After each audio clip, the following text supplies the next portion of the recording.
प्रधानमंत्री नरेंद्र मोदी ने लाल किले से स्वतंत्रता दिवस समारोह के अपने भाषण में ये बात साफ कर दी कि जम्मू कश्मीर में विधानसभा चुनाव बहुत जल्द कराए जाएंगे। दरअसल जम्मू कश्मीर में विधानसभा चुनावों की तैयारियां जो हैं पिछले कई महीनों से चल रही है।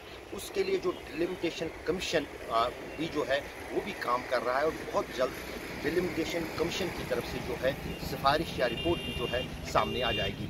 लेकिन महत्वपूर्ण बात यह है कि जम्मू कश्मीर में अगर विधानसभा चुनाव हाल फिलहाल में होते हैं उसमें किस तरह की भागीदारी रहेगी, खासतौर से राजनीतिक दलों की। कांग्रेस साफ कर चुकी है कि जम्मू कश्मीर में जब तक राज्य का दर्जा बहाल नहीं होगा जम्मू और कश्मीर का, तब तक चुनाव बेमाने हैं। वो बात राहुल गांधी ने कश्मीर में भी दोहराई और साथ ही साथ संसद में भी कांग्रेस पार्टी की तरफ से लगातार जम्मू कश्मीर को पूर्ण राज्य देने का दर्जा जो है उसकी मांग लगातार जारी है।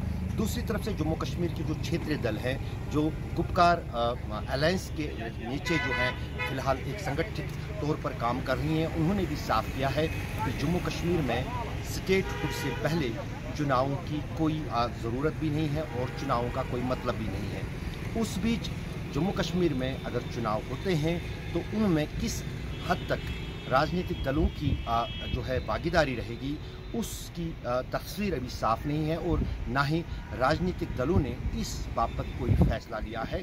खासतौर से पीपल्स डेमोक्रेटिक पार्टी हो, नेशनल कॉन्फ्रेंस हो या फिर जम्मू कश्मीर के छोटे क्षेत्रीय दल हो। हाँ, इतना ज़रूर है कि कुछ पार्टियां इन चुनावों को लेकर जम्मू कश्मीर में भी तैयार हैं। लेकिन सबसे बड़ी बात जो सामने अभी आ रही है वो ये है कि यदि ये चुनाव होते हैं, क्या ये अक्टूबर नवंबर के महीने में होते हैं या फिर जो बाकी राज्यों में चुनाव होते हैं देश की उनके साथ होते हैं। लेकिन जानकारों का यही मानना है कि अगर जम्मू कश्मीर में चुनावों की प्रक्रिया शुरू की जाएगी तो शायद वो इसी साल अक्टूबर, नवंबर और दिसंबर के महीने में ही हो सकती है, क्योंकि उसके बाद फिर लंबी सर्दियां जो है पूरे जम्मू कश्मीर में शुरू हो जाएंगी, जिस बीच चुनाव करना काफ़ी मुश्किल होगा।